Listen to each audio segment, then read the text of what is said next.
محترم مولانا صاحب، اگر کسی میت کا جنازہ بوا ولی ایک جگہ پڑھ لیا جائے اور پھر اسے پہلے دفن کیے بغیر کسی دوسری جگہ دفن کے لیے لے جائیں تو کیا وہاں پر دوبارہ نماز جنازہ پڑھنا جائز ہے یا ناجائز؟ اس کی دلیل سمجھا دیں کہ قرآن و سنت کی کس دلیل کی بنا پر یہ حکم ضروری ہے؟ سوال کیا۔ بالکل ٹھیک ہے، جنازہ 1000 مرتبہ بھی پڑھا جائے تو کوئی رکاوٹ نہیں، پاویں ولی نے پڑھ لیا تو پاویں نہیں ولی نے پڑھ لیا، میں گلاں کولوں بنا کے دین نو کیتا تنگ، دعا ہے جنی ولی ہو، مگر میت ہونی چاہیے، سامنے میت ہونی چاہیے۔ اگر وہ دفن نہیں ہویا، جے کوئی میری تہاڈی طرح دا رہ گیا ارادہ سی تو انہوں قبر تے جا کے پڑھ لینا چاہیے، بے شک دفن بھی ہو گیا۔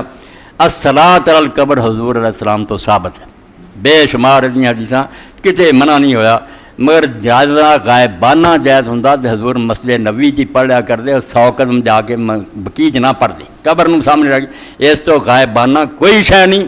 دلوں پڑھاؤ، جہاں ہے موقع جنازہ ہے تو پڑھ لو، پاویں اگے 20 باری پڑھیا گیا، نہیں لبا تو قبر تے پڑھ لو، کوئی اگے ہونا چاہیے میت، پاویں منجی تے پئی ہوئے پاویں قبر پئی،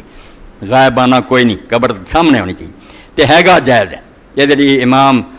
بہقی رحمۃ اللہ نے السنن الکبریٰ ایک باب بدلا کہ جنازہ ہو چکا، حضرت علی علیہ السلام پڑھا چکے سی، لوگ بعد چاہے انہوں نے آگاہ کردہ بن کعب تو یار امام بن کے انہوں پڑھا دے، خود جڑی مائی کالے رنگ دی فوت ہوئی مسجد خادمہ، حضور نے بعد پتہ لگا، آپ نے کہا کدھر گئی، کہنے لگے فوت ہو گئی، دسیا کیوں نہیں، تو انہوں پریشان نہیں کرنا، فرمایا دلونی علی قبر ہے، چلو مینوں چل کے انہوں دی قبر دسو، لوگوں نے دسیا، آپ نے صفاں بنائیاں، اتنے نماز جنازہ پڑھی، وچے وہ سی جڑے اگے بھی پڑھ چکے، اس تو کوئی حرج نہیں۔ شیخ عبداللہ کی محدث دہلوی رحمۃ اللہ علیہ فرماؤندے شافعیاں میں ویکھیا مکے جدوں پڑھدے سی بھئی جدوں خبر آنی انہوں نے غائبانہ بھی پڑھنا، انہوں دا مسئلہ کیا، کئی امام جائز سمجھتے، حنفی بھی کئی رل جانے،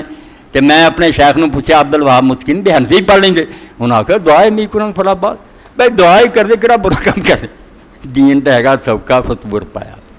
بھائی نہیں غائبانہ پڑھدا پڑھ لوے تو قیامت نہیں آنی، جڑا پڑھدا نہ پڑھے تدی نہیں۔